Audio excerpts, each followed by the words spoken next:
Hello, welcome to Fender Play Live. I'm Eugene Edwards, and normally I play at this point, but it just doesn't feel appropriate today because it's all about slap bass. It's one for our four-stringed friends, the thumpers, the bumpers. It's all about you guys. You've seen it from players like Larry Graham, Bootsy Collins, Flea, but we're going to go into its unique history and get you up and running. Get some basic techniques going so you can start slapping bass. And helping us with today's topic is an FPL alum, Mr. Brian Robert Jones. Brian, say hello, sir. What up? How's it going, Eugene? Hey, it's good. I'm happy to see you again. It's been a while, and we'll talk about the last time you were here. Actually, I think you did funk guitar. That is correct. And you know the thing is, and we wanted to have you back, and every time he was like, "Can we do something about bass? Can we do something about bass?" So we'll go into your history with it too. Also helping us is the strange, the evil, the curious Dr. Dylan Caligiuri. Dylan, he's a funky guy. He's a funky guy. Glad Brian's back. And he's speaking. I'm excited. Oh, I thought you were speaking about yourself in third person again. I thought so too, honestly. Always disturbing. Always disturbing. So, for those of you that don't know or remember, Brian is a multi-instrumentalist who currently plays with Vampire Weekend, Gwen Stefani, and the last time he played guitar, but he's here for bass, like I said. So, let's talk about the bass that you have, and I want you to show it off. So what do you got there? Yes. Brian? Okay, so I got this. This is a 2009 deluxe 5-string jazz bass, American made. I got it. I got it when I was 15, and I've pretty much used it on every gig session like I've ever done. Like I always bring it. It's my go-to, and it's I played it all throughout college. I've played it all throughout my professional career. Like it's amazing, and it's very versatile. Gets the job done. So it's really clearly your number one. This is yeah. Like I don't own a ton of basses. I own like 10 guitars, 15 guitars maybe at this point. But I mean, I can count on one hand how many basses I have because this one I haven't really needed other ones. I love that butterscotch finish too. You didn't even repaint it because you paint guitars really beautifully. So can we hear some of it? Just show off. Yes.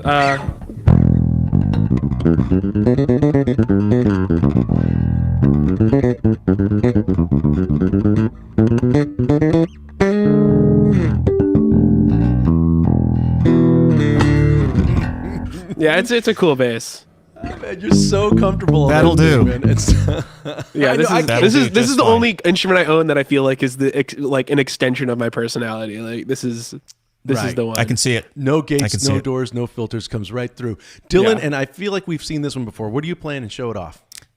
This is my pandemic bass. I bought it during the pandemic. It's a JMJ. It's a JMJ Mustang bass. You guys might recognize that. Justin Meldow Johnson. He's a fantastic bass social warrior. And let's see. I'll play it for you guys.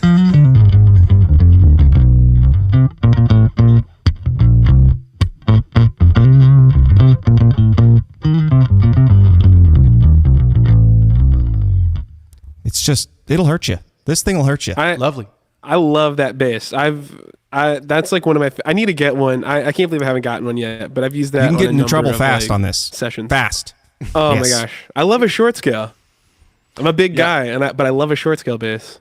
Yeah, short scale stuff is very, very fun. Finally, when there's a short scale bass laying around, everyone tends to pick it up and noodle. Like you just can't help it, right? Yeah. Yeah, absolutely. It's a fun one. And just for the completists out there, I'm not going to play it all really today. Let's face it until the end of the show. But this is a Squier Jazzmaster in Sonic Blue, although I don't know that's really picking up the color a whole lot. It looks just all white. But believe me, in person, it's got this very, very beautiful faded Sonic Blue. Okay, so let's go on with the show. Now, if you have any questions or comments, please drop them in the comment sections. I'm pretty sure you may have some questions about slap bass. I hope you do. But let's get started with hearing some slap bass in action. Brian, can you just show us an example? Just kind of go nuts. Yeah.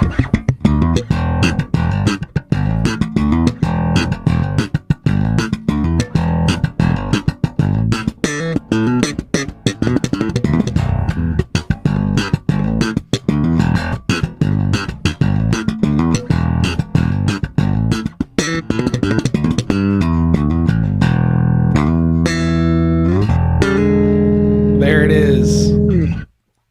Yeah. That's my bass. Woo! Slapping the bass. Yep. Very nice. Okay.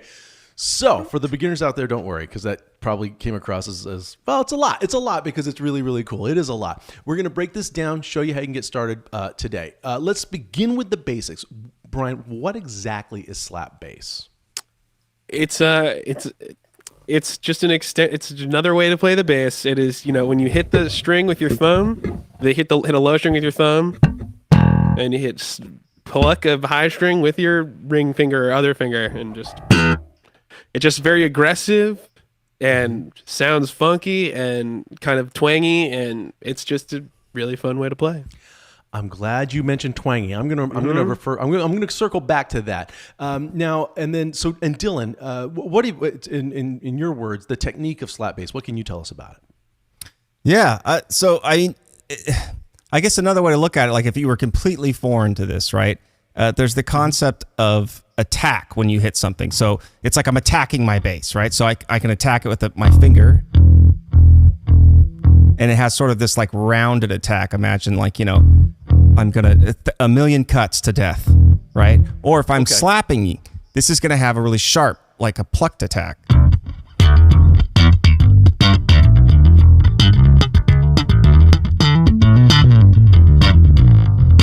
So it's going to have like basically this really pointed attack and then fast decay. And it's something that's done on virtually all stringed instruments. On the violin or cello, we have something called conlingo, which means like with the tongue of the bow. And you hear it a lot in movies because it really kind of it brings out the rhythmic element of it. And that's one of the biggest things about slap is it's really defining the rhythmic center of when you're touching the strings. And Brian, and you play both bass and guitar, obviously. So why is this a bass thing but not a guitar thing? It's the technique is honestly kind of hard to do on guitar. I mean, it's a little easy. You have to like kind of strike through the string a bit, and you can allow yourself to do it in a little more of a reckless way on bass, and you can kind of go through the string, and you don't have to worry about hitting other strings as much, or you got some room to wiggle in. Like, I mean, I'm playing a 5-string right now, and it's a little harder to slap on this because the strings are closer together. But when they're further apart, you can kind of like get a little more into it and get a little more aggressive. And it's because it's kind of chaotic. Like you're really like kind of twisting your wrist pretty much like a bunch. And it can, What's happening physically on the guitar is the string is slapping against the fretboard. Yes. Right. Mm-hmm. So I have strings, I have a fretboard, but you're right. It doesn't really come across as.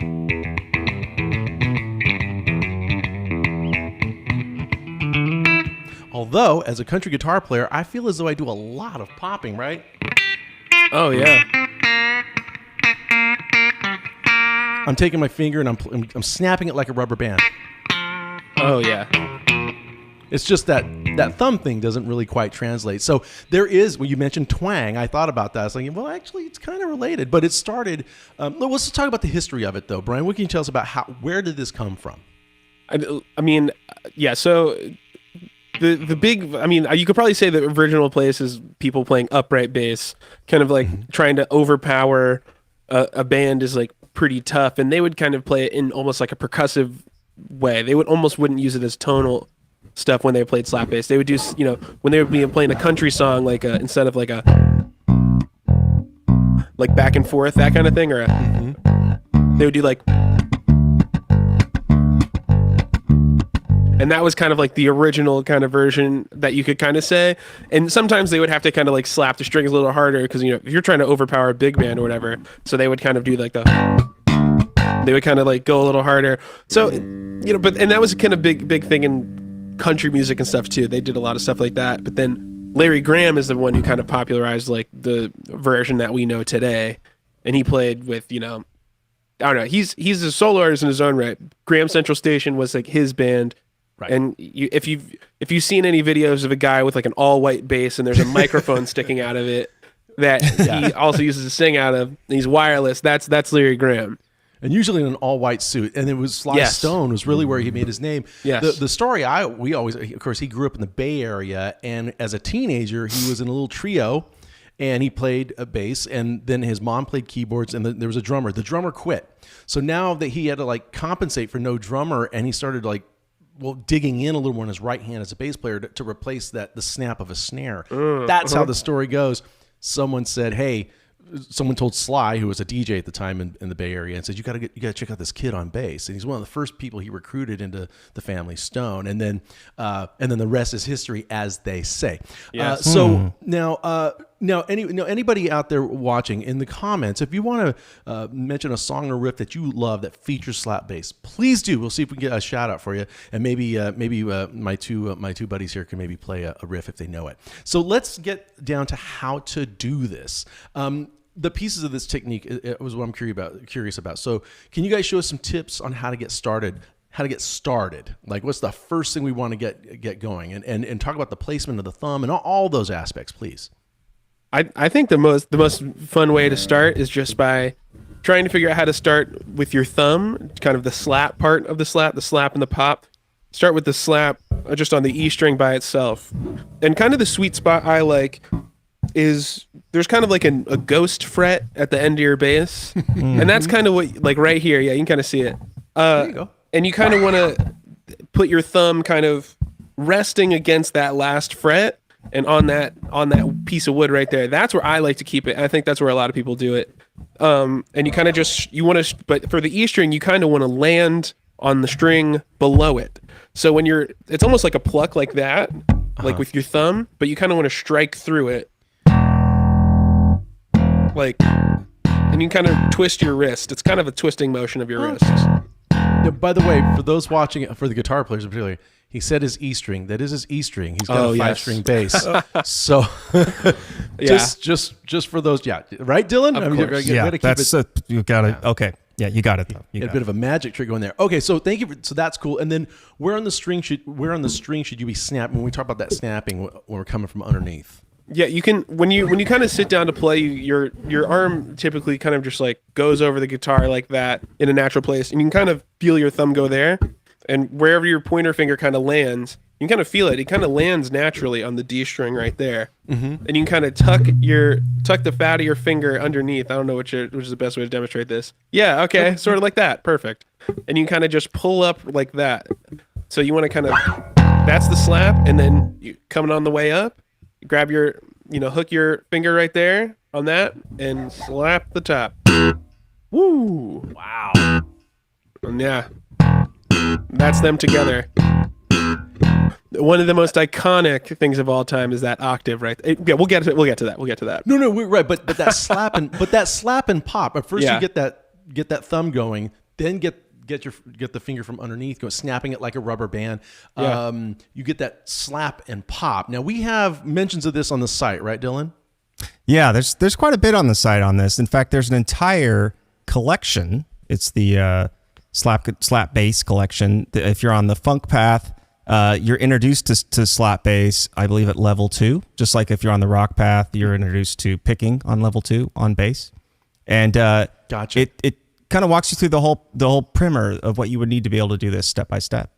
Yeah. Right. We've got that slap bass collection. So after the episode, you guys grab a bass. You can get started. Now we already have a question from from Daryl asking, what's the correct angle of attack? Is it from 12 to 6 going to the ground, or on the front of the string in towards the body, or is it diagonally, or is it a bit of both? I mean, again, show us that twist there you got, because I think that's a really good shot of it. Yeah, I was about to say, I it's almost like a, wow, what's the right way to think of it? It's a little diagonal. It's almost straight up and down, but it's a little diagonal. At least for me, when I think of it. I mean, there's all different kinds of ways to do it. This is kind of like the Marcus Miller, Larry Graham kind of like iconic way to do it. And I'm kind of thinking it as like, because my thumb is not completely flush with the string. This kind of part of my thumb is a little kind of, you can see it's kind of curved to the string instead of like, exactly parallel with it. So you can kind of think of it as, I'm kind of hitting with this part of my thumb. Ooh, if I can show this, hold on. Like this part of my thumb right there. It's not quite like that middle point. It's kind of right in between the top and the kind of halfway point of your finger. That's at least where I do it. But just an honorable mention, while we're kind of here, Flea has his own particular way. Flea from the Red Hot Chili Peppers. Right. Like all of his bass lines, he holds his bass like this, and he doesn't do this. He takes this and he angles it like that. And he kind of hits the he kind of hits with his bone part of his thumb on this string right here, and he pulls up like that. Kind of the same way. Courageous. So courageous. And he does, right, he holds his bass almost upright. Like he always has it. Yes. When he goes into that, that explains that. And it's great. Jason O is asking what part of the thumb should make contact with the string, and you answer that. So good there. So let's talk about some hardware and some gear. Are there, what can you tell us about settings on the amp, Brian? Like where do you set your amp to kind of really, show this thing off? Yeah. I typically, the classic thing is I say, if you're going to be slapping, scoop the mids out of your bass. So that kind of gets rid of some of like the harsh attack, and it kind of makes it a little more smooth and slinky. Because, for example, I can kind of demonstrate on my bass if you want, because I have an active EQ. So Perfect. Right now I'm just flat, and it kind of sounds like this. And I'll show you what it sounds like flat, and what it sounds like if I take out the mids. Because you'll kind of hear the difference. So this is more aggressive. This is better. Kind of easier to pop out in a mix.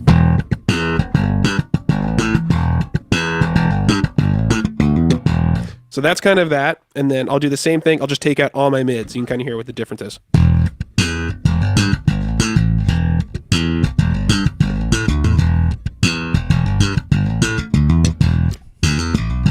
So it's a little slinkier. It's not as... It kind of just like sits back. You can sit back in the mix a little bit, but if you want to like have it be, more part of the song, more part of like the sound of the band, I suggest kind of keeping the mids in there. Otherwise, I kind of just like flat. I'm a big flat EQ person. Sometimes a little extra low end. That, that's my own personal opinion. But some people like a really bright slap bass sound. Some people like a bit of a darker one. There's a lot of ways to do it. Gotcha. So as you're developing your technique, you're probably going to adjust along the way, it seems. Exactly. A lot of people can. I've studied this too, which makes it a little easier. I went to school for bass stuff, but you can kind of tell there's a lot of people who have different slapping styles, and I can kind of tell like some of the more iconic ones. Like I can always tell if it's Marcus Miller playing, and because he has like a signature Fender bass that like just sounds like the mids are not existent in that bass. Like if you play it, it's like. Oh, like if it just flat, it just sounds super scooped. But you can kind of hear he has a specific style. If it's Flea playing, I can tell it's Flea playing. If it's like a Victor Wooten type person, like he has his own perfect, crazy technique of tapping and slapping. That it's like you can kind of tell. There's like everyone has their own little style. For sure. And what about effects? Or are there any effects that go along with this? Pedals, anything like that we should know about? Yes, I use a compressor pedal. Pretty much anytime I want to, do a slap thing. And what it kind of does, instead of making it as pokey as it is, because if you, I can take I don't know if it makes sense to demonstrate without it, but it kind of evens everything out a little bit, so you can hear kind of like the intricacies of the sustain of the note, and you can hear the attack and the decay a little, you can hear them all a little better, and it kind of evens out the sound a bit more, because it can get a little like, in a mix, if you're slapping, and it's like, it's not quite compressed, all you hear is like the attacks. All you hear is the, like that's 10 to all you can hear. But you can help get some more of the note value. You can hear some of the tone of the note if you put some compression on it. And then you can kind of hear more of the note. And Dylan mentioned at the top, he mentioned attack and decay of those notes. So that makes sense that compression would play into that. That's very intuitive. Couple of questions. Kimberly Liska is asking flat wounds or round wounds? Kimberly. Round wounds for sure. Nice and bright. You can also do it on flat wounds. Dylan, do you have flat wounds on that? See, that's a good ear. He's got a good ear, folks. I knew it. These are almost flat wounds. So this is a big guitar player trick. If you don't want to hurt your hands, I don't want to hurt these hands. These are precious golden hands. So you could use, these are called flex steels. And basically, I think they have a nylon core. So you can hear that they're not nearly as sharp or as like poignant as Brian's strings, but they still do have a really familiar tone. And I love what you're saying, Brian, where it's like, you know what you're listening to when you play bass, or you have enough experience listening to bass, and you can hear those nuanced changes between even a player's variation in style as an identifying feature. And it just kind of goes to show you, like, a big part of learning slap bass is listening to a lot of slap bass, Yes. Sure, that's right. That's right. And also, Scott Folgeman is asking, jazz bass or P bass? Oh boy, What sounds better for slap? Here's the arguments. Here they this come. is gonna get dangerous. Here we go. I'm gonna say it. I like both. I think personally, I prefer the jazz bass sound. It's a little more versatile, but the P bass sound is awesome on slap bass. Yeah. I think I think that was kind of adopted by. There's kind of a thing where pop producers specifically, for I'd say the last like 15-ish years or so, love the sound of slap bass with flat wounds on a P bass. There's something about it that, you know, kind of like in the late aughts, early 2010s, they just started. You kind of started hearing like this kind of thing all the time in pop music. Like a go ahead.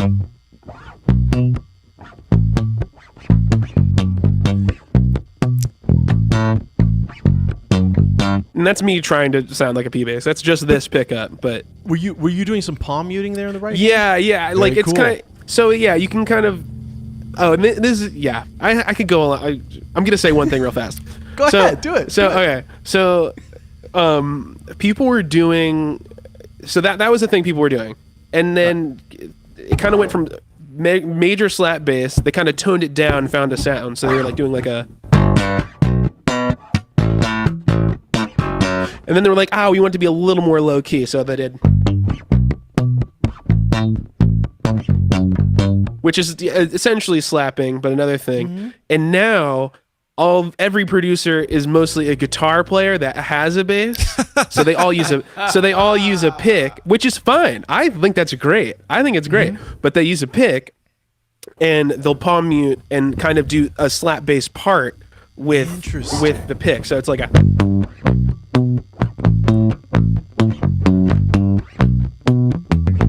That's like a big thing people do, and I love that sound. By the way, there's an incredible bass player who is in the league of Larry Graham. This guy Bobby Vega, who was he played with Sly and the Family Stone, and he has a really iconic bass part that you would think was slapping, but he's actually picking it.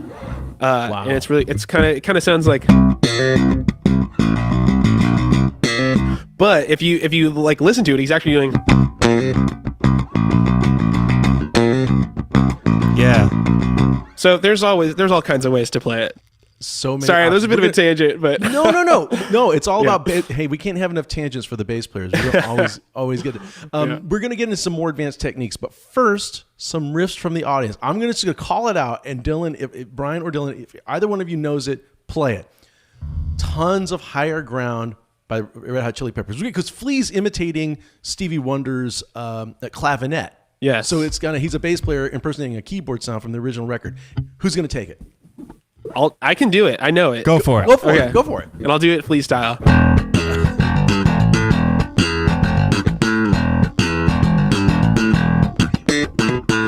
Okay, he doesn't do that little riff at the end, but that was your way out. That was cool.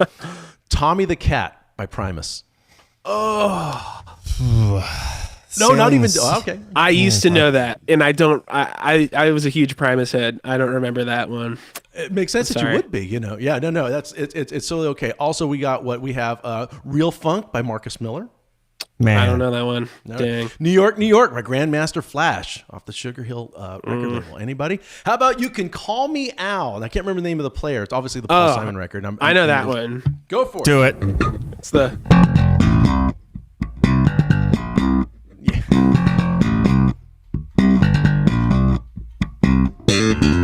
I don't know that. There's like a crazy part. Yeah, that's it. You had it. So had it. Now in that case, and You Can Call Me Al, that's the hook of the song. So which is really hip. So we've covered the basics. Let's get into some more advanced things here. And so let's start with some things that you can do with the fret hand. We talked a lot about the strum hand so far, if you will. What's going on with the fret hand? How can we help ourselves out there? There is okay, so there's a lot of muting that needs to happen when you're playing slap bass. As you're playing anything, but there's a lot of open string playing, so you got to make sure you're kind of keeping an eye and keeping your other strings in check, because if you don't actively kind of mute the strings, you're going to be, in bad shape. And you can also, so what I would recommend is kind of just keeping everything muted as much as you can, and then opening up a particular string. So right now I have all these muted, but if I say I want to play the E string, I keep these all muted with this string and this string, and I just want to play the E string. And there it is. And if I want to play the A string, I shift everything a little bit. Make sure I'm only muting, it's kind of a crazy formation, but, et cetera, et cetera. And then there's a fun thing you can do with the fret hand too. You can get it involved in the percussiveness of all of it. And one fun thing you can do, because like you said, like Larry Graham is kind of, using it to emulate the kick and the snare to do that. And then you can kind of add extra little, things here if you because you kind of beat on the, almost like grace notes as you would play on the snare in a way. Uh-huh. Like, so there was a big thing I used to do when I was learning how to play bass, and I would just do this thing as fast as I could. I would practice it. So I just do like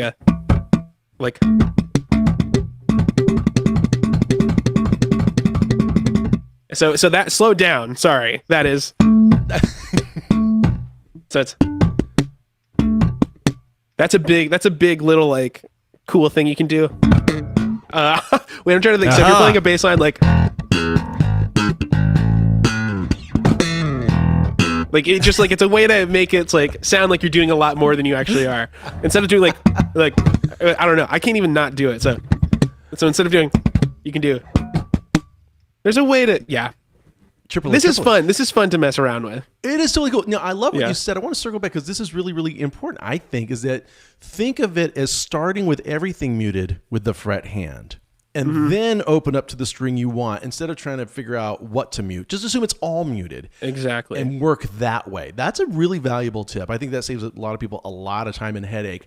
And also, so with this fret hand, now, Dylan, we have fret hand technique on the site. It's called stopping sound with your fret hand, basically. And I mean, that's exactly what it is. It's how to close that envelope of sound, and it's the one of the biggest keys of being able to make this technique sound right, So. There you go. Again, it's that slap bass collection we already have on the site.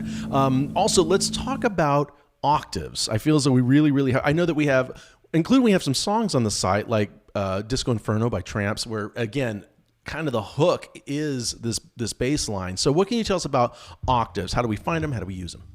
Yeah, the easy way to find them is kind of go 2 strings down, 2 frets up. This is in standard tuning, which I assume most people are using when they're playing bass. Yep. You kind of go 2 frets down and 2 frets up, and that's the octave right there. And they're used so much in slapping because it's just it's kind of right there when your hand is there, when your hand is positioned. Yeah, it's like you really don't have to do much. Like it's kind of just there they are. There's the octave right there. Can you go ahead and just like show off with some octave? Yeah, a lot of slap bass lines are octave based. So there's a classic one you hear in disco where it's like,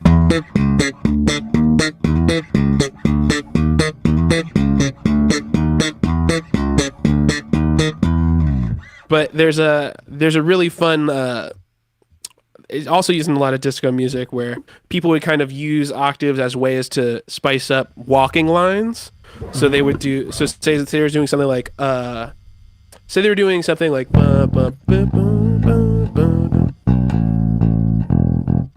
instead of going,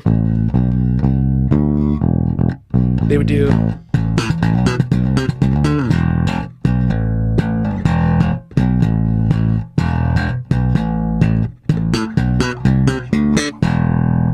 that's like a fun way to, instead of just doing, they're doing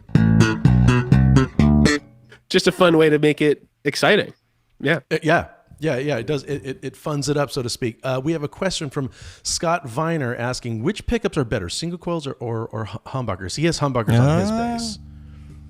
I think both are great, but if you kind of want that classic slap bass sound from, the earlier days, I think they were mostly using single coils. Yeah. The single coil jazz bass kind of both. By the way, the setting I'm typically using is both pickups, like all the way up. Oh, and I have a little pickup selector that kind of shows you can go either way on it, and Right. I'm dead in the middle pretty much all the time using slap bass. But Okay. there are some cool sounds you can get through the other pickups. Like this is what the neck pickup sounds like, or sorry, the bridge pickup, and this is what the neck pickup sounds like. Yeah. So you're right in the middle. Pablo Choice or Schwa, I don't know how to pronounce Chois. I'm so sorry, Pablo. I want to say Schwaz, but I don't know if that's right. Is it expected for the string to bounce or hit against the frets? It is. It is. Yeah. I mean, you're hitting it from above, and sometimes, but if it's really buzzing against your string, you might want to raise the action, or you might want to raise the string height a little bit, just so you don't get in too much trouble. And so there's enough room for that to come back, and exactly. That's a good point. Here's a challenge from Max Soleimani. Brian, what's the hardest song on slap bass? Oh boy. Oh gosh. I know what it is, and it's "Hair" by Larry Graham, or Graham Central Station. Oh, And do you know that song by chance? I don't know that. Maybe if I hear it, go ahead. It's Slap us a tune. it's kind of crazy. I had to learn it in school for a bass lesson, but it goes something like this. Sorry if this is really sloppy. I haven't played. No, you're on the spot. It's okay.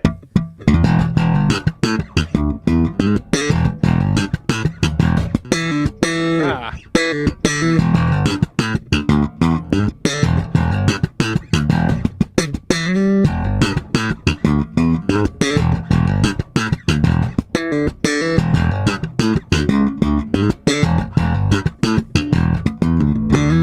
Something like that.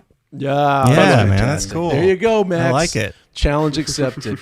Okay, now for the really, really important part. How do we use this tastefully? Oh. I think the word is sparingly. Yeah, That I would say, because with the exception of something where I don't know. There's not a lot of times where I'm like, I gotta slap this whole thing. But it's fun to sneak in a little pop every now and then when you're playing a song, when you're playing a song with your friends, like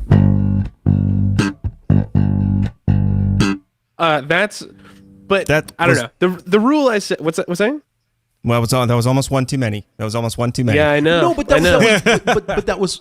In that case, that was one. That was essentially once per measure. I mean, you kind of make. Like I don't know which of the Taylor brothers it is. In Living on the Edge. In Duran, that bass player. I'm pretty sure. I just think he never overdoes it in his bass lines, and also something like, or the fix. One thing leads to another. There's another great funky bass line, but I never feel as though he's doing so. Or the "You Can Call Me Al" line, I think really is it's present in every in that figure, but it's not every note. So we have to be judicious. Yeah, I mean, how do you decide though, Brian? Like, I mean, So I've played in a bunch of bands and stuff over the years, and I've played with a lot of artists, and typically you don't want to do it unless there's you could do a cool slap fill where there's a point in a song where it makes sense, like you want to step out a little bit, they want to feature you or something.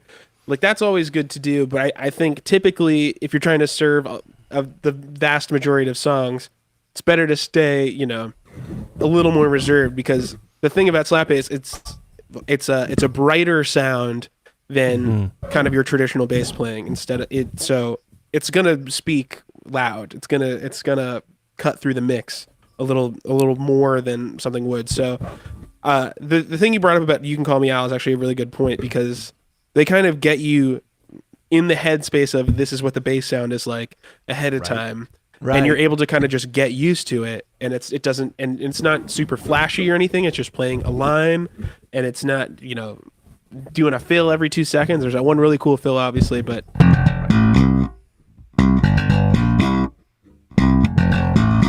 really simple. And it could, but imagine if the bass player is.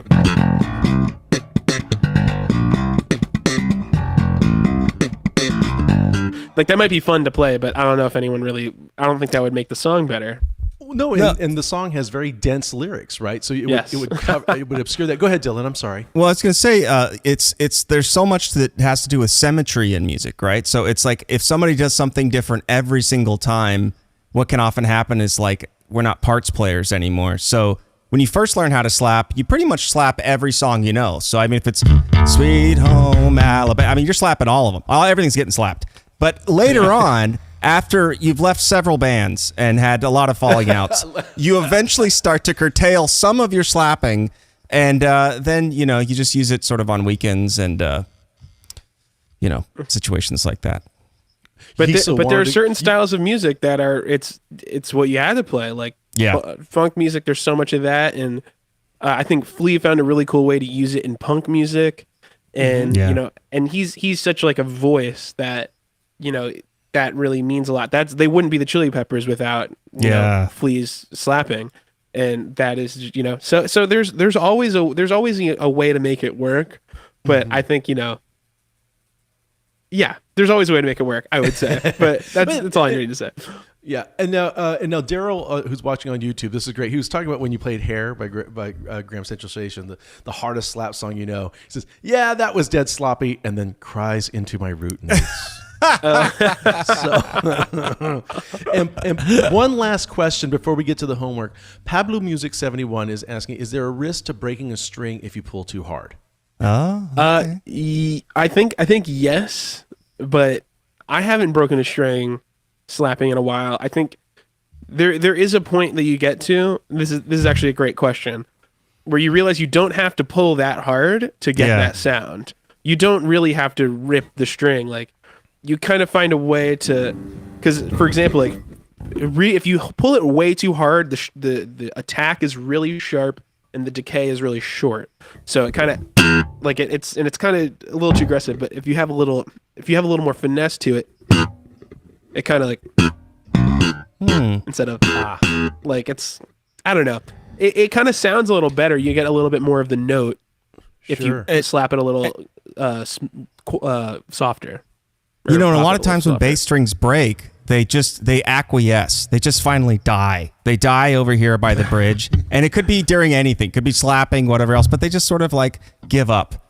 And it's funny because I've seen a lot of bass players break strings, but it was at this inopportune time where you thought, you weren't even doing anything. And the string just gave up. It said, I'm done. I'm done playing. Right. So I don't think it'll throw you off.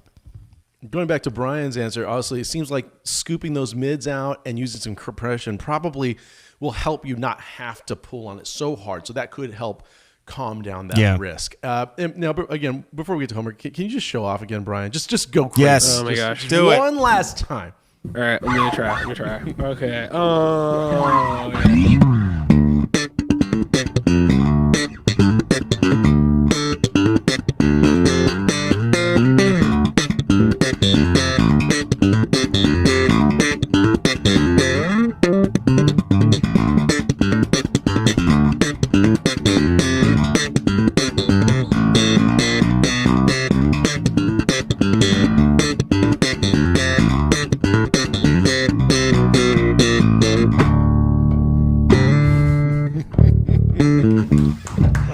Yeah. It's so much fun. It's silly, but I love it.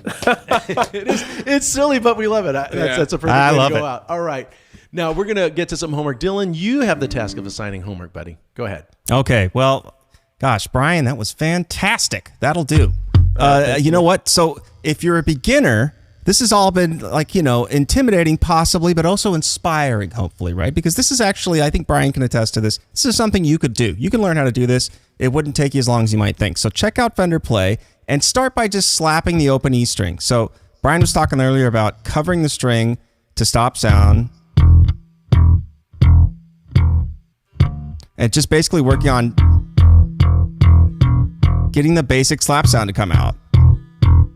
And, it's kind of one of those deals. I think a lot of people just do it over and over again until they get the sound to come. And then the next thing is if you're intermediate, try on the G and the D string. So once you learn how to do it on this string, you've got to learn how to do it on the other strings.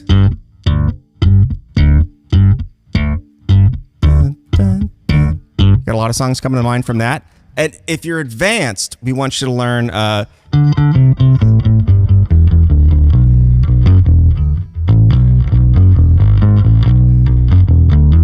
So it's Disco Inferno, right? And this guy with the slapping.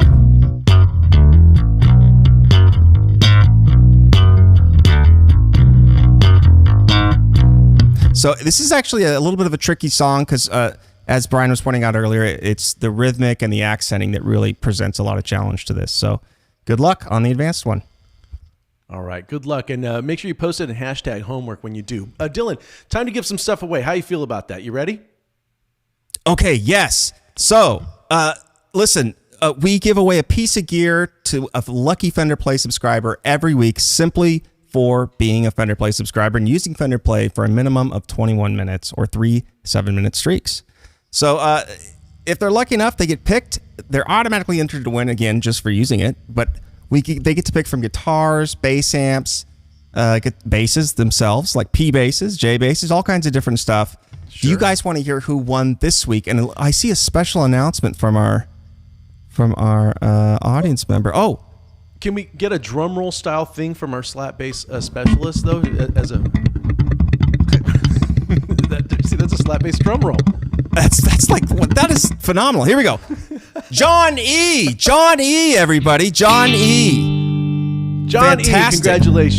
Congratulations, John E, not Johnny, but John E. Enjoy your new guitar, bass, amp, ukulele, whatever it is you choose. Dylan, what else do you have for us on the update?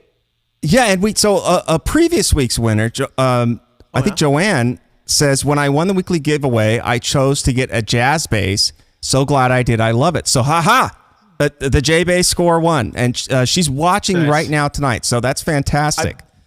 I believe her name's Joni, but Joni A. I can't see my screen. I'm sorry, Joni, and congratulations. It's okay. I got you, buddy. I got you. Good. Good thing you're there. Why don't you tell us what's new on the site? So, ton of new stuff on the site, as always. So, if you guys are just learning how to play bass, or if you're already playing, check out Fender Play because we've got bass fills collections. Again, we've already got that slap bass collection. What is a bass fill? Well, a bass fill is just simply a really iconic part of a song, right? And there's a lot of different examples, but a couple of ones that are in this are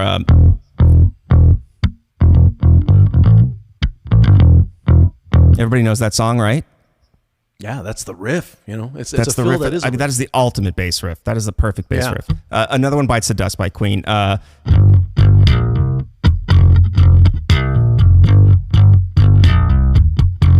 So Upside Down, Diana Ross. There's a ton of songs on there. You guys got to check it out because these are the things that you're going to play them on the bass, and instantly your friends are going to recognize them. You get major street cred, big time. Absolutely. Well done. Well, a huge thank you to Brian for helping us out with slap bass, and we want to hear what you have coming up. You have anything to plug, buddy? I wish I had stuff to talk about. I don't have. I'm kind of chilling. I'm about to do some stuff, but I can't. It's all good. I'll have stuff to talk about next year. and we will have you back next year. I guarantee you. I would love that. We'll figure out a way to have you playing guitar and bass and really show off some stuff. So we'll have to figure that out. Thank you again, Dylan, and thank you for everybody for watching. I know that some of you are tuning in from Australia. We got someone in the UK where I think it's midnight. So thank you for staying up late. And to everyone else, keep safe, keep practicing, and as we'll see you next week, same time, same bat channel. Everybody, let's go out on a G chord. Everybody at home, if you don't have a guitar or a bass, hit that capital G button, put it in the comment section so we all go out on the count of 4. And then, of course, Brian, just slap away over G. 1, 2, 3, 4.